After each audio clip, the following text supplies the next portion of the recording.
Yes, today we'll be previewing all the Super Sunday games for yourselves. I'm delighted to say I'm joined by resident OLBG expert and occasional West Ham fans. Don't worry, any West Ham related tips you will get picked up on. Gio, hello, thank you for joining us today. No problem, thanks for having me. And football is back, Super Sunday's back. You enjoy the concept? We've got 3 good games actually to preview, haven't we?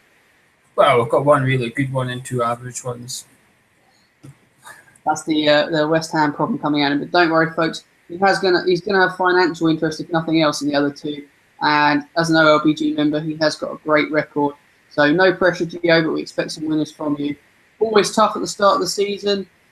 And I suppose it's sort of easiest to start with the first game, which is involving your team, Arsenal versus West Ham. Before you move on to West Ham, give us your view on Arsenal. What's the charity or community shield, I should say, winners? I'm not going to talk too much about that game. I think Arsenal fans will have their own views. Some on social media were telling me through the OLBG account, oh, it was great, brilliant to have one up on Jose, we've beaten it. Others were saying, could just paper over the cracks, don't care, we need to do well in the league this year and improvement in the Champions League. As an outsider looking in on Arsenal, what do you expect from them this year? And give us a prediction where they're going to finish. I expect a title challenge, a better one than they have done in recent years. What my prediction is, they're going to win the title. I think Arsenal will win the title. I still think they're one top class striker away from having a fantastic squad. But I do like the way Rangers now starting Walcott up front as an out-and-out striker. I'm not saying that's the solution, but it's good to see. I think it has to be at the moment. I think Giroud's not a bad player. I don't see him as 25 goals a season. And Arsenal do lack that phenomenal goal scorer. Sanchez, I think, is going to get relied on too much. He's obviously going to probably be missing this game, I believe, which I think is a huge boost for West Ham. But if they went out and signed Karim Benzema, we're filming this before the game on Saturday. I would be, if that happened, I think their title odds would halve. I really think it would become a 3-horse race rather than the 2-horse race it's predicted to be between City and Chelsea. But don't forget, we've got videos about the title race if you're interested in that. That's Arsenal sort of covered off as a general view. Give us, as your view as a West Ham fan, a general view of the club and your expectations for the season without those rose-tinted glasses. It's been a summer of change. Obviously, we've moved on a lot of players. Big Sam's finally left. Got Bullitt in. The style's changed. It's a work in progress. It's not going to happen overnight. The Europa League results people are picking up on, saying that we're playing dreadful. I don't think we have been playing dreadful. I think the results have been dreadful. But we've only played our first team once. And it's always going to be difficult when you're playing a side that considers that tie as their cup final and they camp in their own box. It's something West Ham are used to playing against, and they've struggled. But the style's changed. That's what I'm most pleased about. My expectation is to see more entertainment. If we can finish mid-table but have a foundation for the move next summer, I'm happy. No, it's absolutely fine. Interesting view. What I would say is, would you liken it to Stoke when Tony Pulis left and eventually then had the transitional period under Mark Hughes to get them playing better football? Yeah, the brand of football is definitely the biggest thing. And I know Mark Hughes did at Stoke, and I'm optimistic this season. I don't want to go too early, but I'm optimistic. Optimistic, okay. When it comes to the game, I'll give you guys at home the stats regarding what our members think alongside what Gio thinks. The app at the moment is giving us around an 88% indication that members are suggesting an Arsenal win. Gio, you're away. How are West Ham going to get anything from this game? Give me your sound reasoning that I'm going to ask for before I then give you everyone that's telling me why Arsenal's going to win their sound reasoning. Give me your version of events and why West Ham will get something. I never said they would get anything, but if we were, I think it's because we've got a manager who's going to go toe-to-toe with the likes of Arsenal. The last 4 years, we had Sam Allardyce went to the likes of Arsenal and tried to play for nil-nils and it was dire. I think the fans now just want a manager who's going to go and try and win games. And if we get beat, we get beat, but at least just try and win. I think we've added some flair to the team. I think Payet's going to be huge this season. I think I've not seen a player as good as that at West Ham in a long time. 21 assists last season at Marseille, and that's the type of player you want playing behind Sacco. So I think those two are going to be key. If they can stay fit all season, it could cause a few upsets. Sunday might be a game too soon. I'd be happy for a point, in all honesty, Sam. No, I think that's fair. What I would say is Arsenal have slipped up early on in the start of the season. You know, their fans won't need reminding of that against unfancied sides. You seem to remember Villa season before last or last season going there and picking up some points. That's going to have to come out of their game if they're going to be title challengers. Just reading a comment from Saddleman who said, you know, he's written this comment a little bit early. We're filming this on the Tuesday. He's saying, you know, if Arsenal have got a more or less clean bill of health, which they should have, Wiltshire probably will miss the game, which is a shame. He needs a big season, obviously, with England and aspirations at the end of the season. Arsenal fans and England fans will want to see a good injury-free year, which sadly it doesn't look like he's going to have. Sanchez has given a little bit more time. Hopefully Arsenal shouldn't need him in this sort of game. They should have the quality. You know, he said he's still expecting a marquee signing. Adodov won. He's saying Arsenal had a great pre-season. They look really prepared.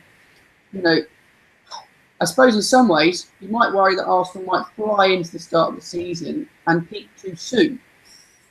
But if they can get ahead of steam up and January arrives and they didn't make that marquee signing in the summer, they may buck the trend and go for some sort of big player to add to the squad if they're out in front by 3-6 points. Who knows?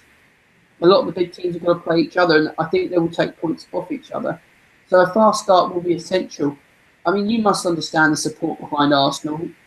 They're a team you like and you think you're going to win the league. So it's very hard to make a case for West Ham, isn't it? Yeah, definitely. I think it's, if I was to make a case, it's more a case on hope and what I've witnessed in spells pre-season more than there's no stats to point for a West Ham win. There's no concrete evidence. It's just faith in the new manager and the new staff there, and I suppose the summer purchases. But it is worth mentioning West Ham have a game on Thursday night in the Europa League. I do expect we'll field our second 11, so I wouldn't read too much into it, but I would just be thinking you need to win that game, don't you? Because you had a bad result in the first leg. Yeah, we need to win, but I think Bilic just basically said we're going to concentrate on the Arsenal game. That's the priority here. I think a lot of fans have given up on the Europa League in all honesty. Not many wanted it in the first place, to be fair to them. But don't the club need it as a source of income and also to attract new players? I'm a big fan of it. I want it to go in because I've seen people say we need to concentrate on the league. But what we're concentrating on the league for? To qualify for the Europa League. But you just said you don't want in it. So I think it's just a bit of concern over the lack of in squad depth. The fact that our second team is going to consist of players that we need to move on and we can't move on. It's interesting because in my head, if I was the manager of West Ham, I know what will get me probably more money from my chairman to go and buy more players, and it'll be staying in a European competition rather than only getting beaten 1-0 rather than 2-1, 3-1 by Arsenal. So certainly an interesting view, and team news will shape the market on this one as well. West Ham are a big price at the moment if you like a trading bet, if they could get an early goal.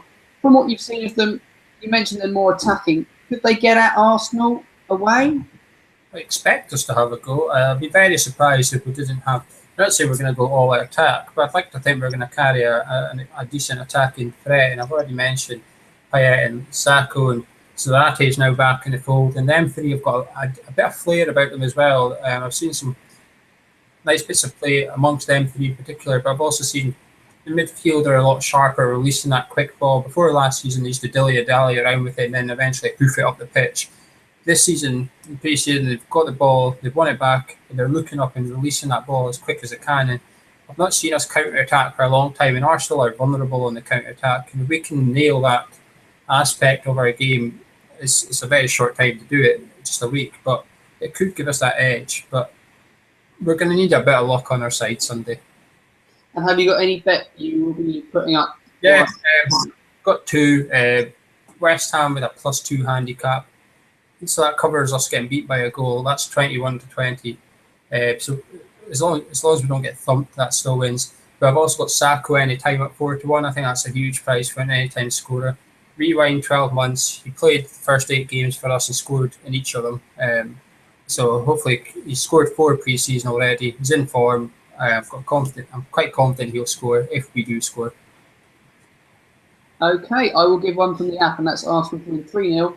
It's around the 7-1 mark, which probably could be skinny, might get a little bit bigger. But my theory is going to be that I don't reckon Bilic will be playing a youth team out in that Thursday night tie. I think he's going to need it. And, it's an unconventional way to have a pre-season. It's no different. They're still playing football, but it's pressure football. Arsenal aren't under pressure to win the Emirates Cup, whereas I think West Ham are under pressure to perform. And even if you're not featuring much from your first team player, I still think it can be a bit of a. I'm not saying they're going to take their foot off the gas, but a league game will possibly be a relief. There won't be penalties involved, or hopefully no sendings off like you've had in the Europa League. Unlucky or as unlucky as they've been. So I think Arsenal will have this in cruise control. This is one of the Sunday bankers, if you like. I'm going to agree with the members on this one, Gio, other than yourself, I'm afraid. But we must move on. And two teams that I think underachieved and overachieved massively are Newcastle, who take on Southampton at home. Gio, I'll give you a quick 30 seconds on each. Give me your views on each particular tip and each particular club and what they've achieved. I think Newcastle done very well in transfer window. I'm impressed with their dealings. They were a bit slow to start with, and I was a bit worried. I do like Steve McLaren, in all honesty. I think he's a safe pair of hands. I don't think they're going to be in trouble this season. Southampton, they've been fantastic pre-season. I was very worried about them having Clyde and Schneiderlin leave, but the last three friendlies in their Europa League game before start the weekend's friendly, they scored 19 goals and kept 4 clean sheets. That's impressive for them heading into the season. Should be a good game. I'm really looking forward to this one, actually. They have obviously Southampton got to play a fixture Thursday, another one like yourselves, with regards to European commitments. They're already 3-0 up in that. So I don't think it's going to be as much of a problem for them, whereas you've got a win in the West Ham Arsenal game. Newcastle had an interesting pre-season, haven't they? I had a little look through, and they've lost plenty of games, and they probably haven't played their best football yet. McLaren's going to have to be given time, and I know people always stereotype Newcastle fans potentially as the types that won't give a manager time. They'll get on their back. They have expectations. But given what they had last year, I think McLaren actually has probably got a bit of a free pass, don't you? A wee bit. He's going to have a bit of leeway. It's going to be very hard not to do better than John Carver, doesn't it? I mean, yeah. When you think how many points Pardew got to keep them up and they didn't like him, then John Carver comes in and didn't tend to get as hounded as Pardew, which still strikes me as bizarre. This is a game, though, that you're going to have to take into account. Both teams are going to have long seasons. Newcastle, I think, will be targeting a cup this year. Mike Ash's comments at the end of last season indicated that he's not prepared to go anywhere till they win anything. Club policy has always been to take cups for granted a little bit. Do you think Newcastle could have some success away from the league? Do you think that's the best port of call for them? It's the best, but it's not as easy as it sounds. So every fan, if you like, of a Premier League club that's not going to be competing at the top and should be safe, saying let's go for a cup win. I'm the same as a West Ham fan, but it's very difficult because you're only two bad games in Premier League away from getting pulled into that relegation zone at any point of the season. We have seen it though, haven't we? We've been winning the FA Cup, overturning the odds. We had Aston Villa in the final last year. So, Newcastle fans, bear in mind the cup competitions. Okay, the one we care about, the FA Cup, kicks in that a little bit later on. I just think the league for them is going to have to be a bit of an experiment for the first 3 months, just to get things right. They have got some new faces, a few players have gone, and it's going to be interesting to see. I mean, of the two, you're going to have to fancy, I'm guessing, Southampton to finish higher from the two of them. I don't know. I'm not convinced. I think Newcastle might surprise a lot of people, but right now, yeah, you have to fancy Southampton, I suppose, to finish above the two. But again, it depends on the European adventure. Okay, well, focusing on this match, Psychic Monkey has commented via the app on the game. He's back in Newcastle, who are an interesting range of prizes, as you can see on the screen. I think the bookies are going to flip-flop on this one a little bit. Looking at the prices, I'd say it's one of the hardest games to call of the weekend. He says, call it gullible, but I don't think it's going to be straightforward for Southampton. Newcastle poor last season, etc., etc. But this is a new start, a fresh start. And it is completely different. It's not like anyone. This is a new team, isn't it? Let's be honest. This is Newcastle 2.0, and they're going to have a lot to prove. But without that air of pressure, I mean, Newcastle was struggling because they were playing under the weight of some great. It was just horrible. I imagine they don't have that now. They're fresh and free from it, and I think a draw at 3.3 is a huge price. Yeah, that's what the one I've gone for. The only got two other bets for this game, but I like Southampton to be winning at 5-2. They usually come out of the blocks very quickly in games, and if you remember last season, I know it was last season, Newcastle were horrible in the first half of games. The first 45 minutes of games last season, Newcastle were horrid. Are you thinking possibly a half-time, full-time change of result? Well, yeah, but I think 5-2 for Southampton. I'd rather take that than a very similar price for them to be winning at the final whistle. So that's Southampton to lead at any time in the game? Oh, no, just at half-time, sorry. When the half-time whistle goes, Southampton will be winning 5-2. Okay, interesting. I don't think that's the best value. I think Southampton, if they've had a European trip, even if they've not necessarily played all their faces, I don't think they'll be quick off the mark. I mean, we saw last season when they took apart Aston Villa, they played fantastic from the first minute and were 3-0 up inside 8 minutes or something silly. So they can do it, but I don't think Newcastle and the Newcastle crowd won't let them. So I'll take a draw on this one. I'm going to go with, and the reason I'm saying that, I should add, not just my view, at the moment, it's pretty much just edging favouritism on the out that this game will be a draw. And Southampton to win is the outside of all chosen options for our members.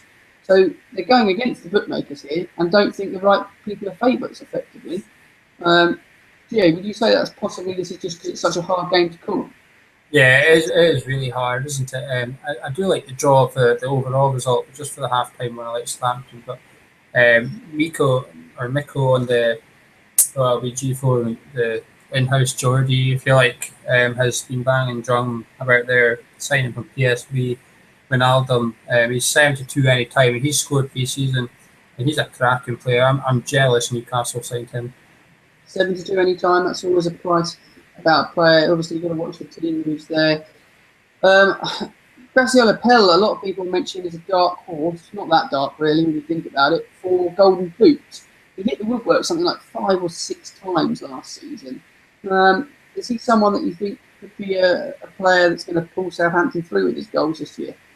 He's definitely got a chance, but the one thing that would concern me is Jay Rodriguez is coming back into action this season, and depends where he gets put. If he gets put out in the wings, a bit like Shane Long was, or Man played out the wings a bit more, but if he gets put in that out row, then it might hinder. You might see more evenly spread amount of goals in that Southampton team. But I'm really looking forward to seeing Rodriguez this season. Okay, so me and the OLBG members are going to back the draw. Currently around a best price of 3.3. Joe, what are you going to put up for this game? Anything? I'm going to stick with Miko's bet and say Ronaldo at 72 any time. I really like that price. No, that's absolutely fine. I suppose we must now whiz through to our final Sunday game. And I think this is a fascinating encounter for a number of reasons.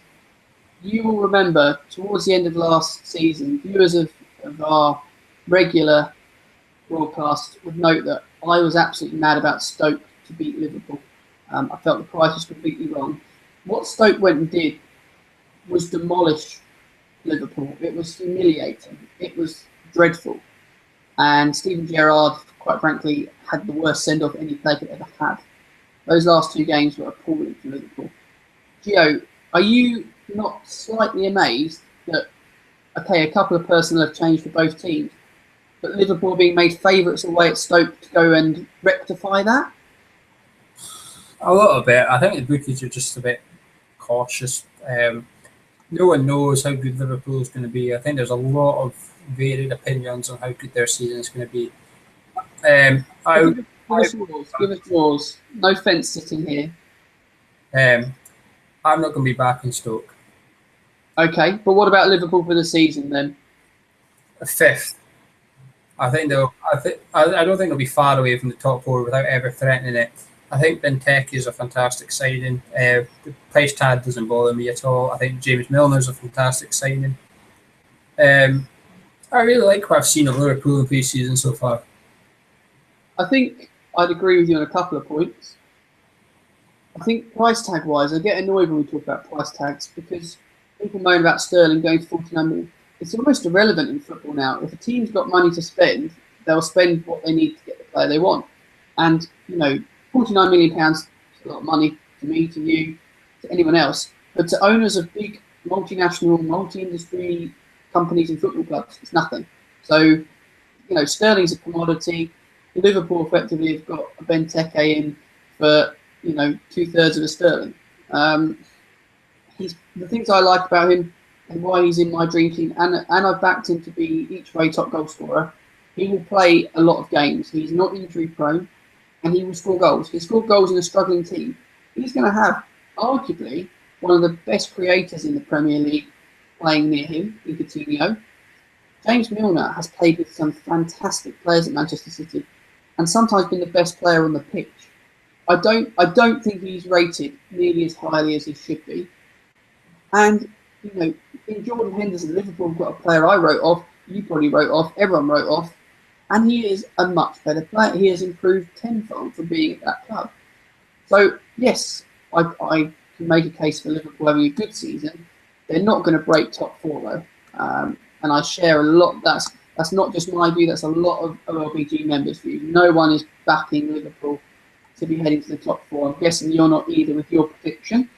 I've just popped the odds on the screen, Gio. Looking at the three teams now, from what we know about them, would you really want to be backing Liverpool at as short as 2.1? No. It's the draw that appeals to me here again. We're picking out a lot of draws tonight, aren't we? Yeah, we are. But I think it's one of these games. Brendan Rodgers is going to go in knowing that he's got a lot of hard away fixtures coming up. And it's important to avoid defeat rather than to win, if that makes sense. I think he needs to avoid defeats on the road for the first few weeks of the season because he's favourite in the sack race, and that's because of his fixture list. And all his coaching staff have been sacked. He's the only one left. You know, what more can they do except sack him? He's going to have a difficult first few weeks, undoubtedly. You know, but he's been allowed to spend the money. You know, let's not forget that. Mark Hughes, of course, has enjoyed a wonderful time since joining Stoke. Really, he's got this wonderful ability to seemingly sign ex-Barcelona players. We've got Bojan coming back from his long injury, and he was just starting to show what he could do for Stoke. They've got some good strikers in Nzonzi as well.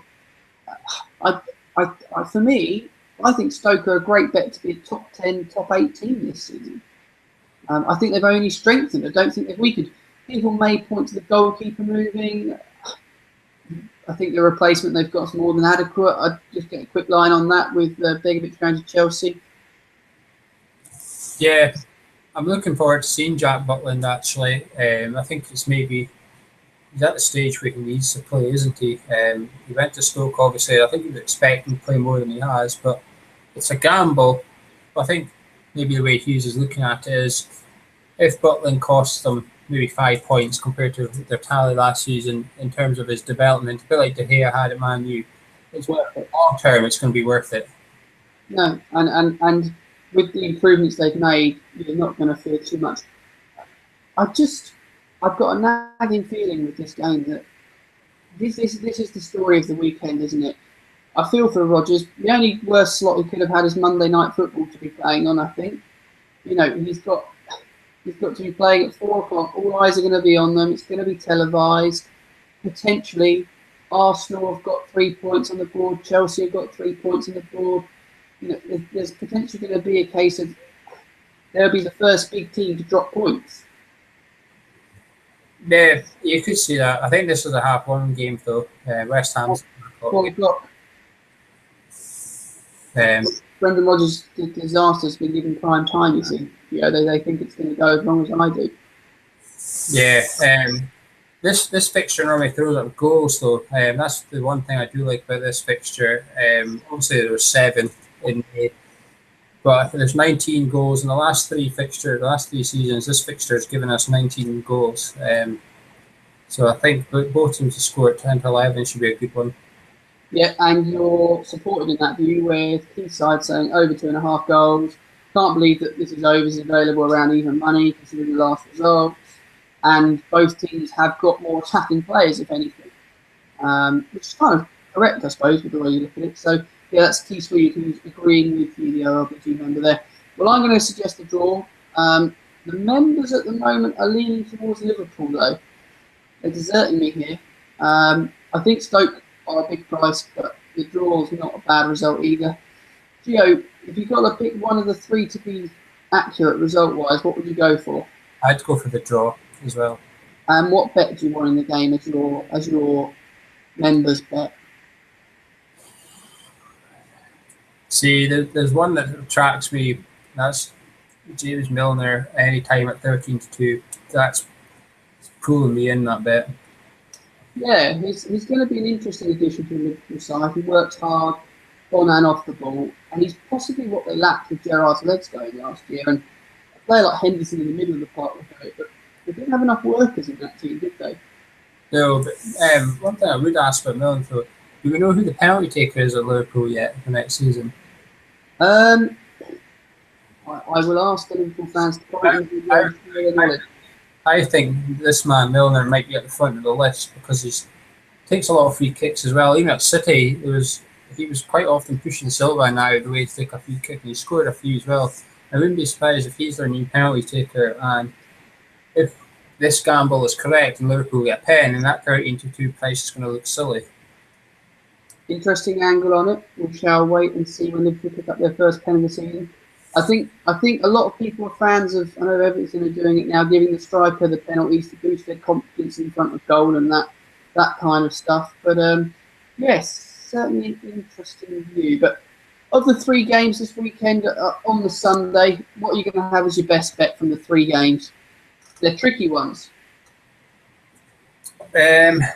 Both teams to score at Britannia, 10-11. Okay, we shall take that as your best bet. We hope you've enjoyed watching. Don't forget to subscribe. Head to the website, sign up. You get all sorts of free bets just by giving us your predictions every week and telling us what you think is going to happen. Comment on the video. Give us your score predictions, obviously before the games are kicked off, because we don't have any interest in knowing what the result is when we know what it is. But yeah, keep coming in, keep subscribing, and our videos will keep coming to give you, hopefully, some winners. Gio, thank you for your time. No pressure. Quite nice at this point in the season because everything's in front of us, and hopefully we'll land some big winners on Sunday. Yeah, hopefully I'll see a nice win at the Emirates, but unlikely. I think yourself is going to be very disappointed in me and all the other OLPG members at Back Arsenal will be laughing, but we shall see. Thank you for your time this evening, and thank you for watching. Speak to you soon.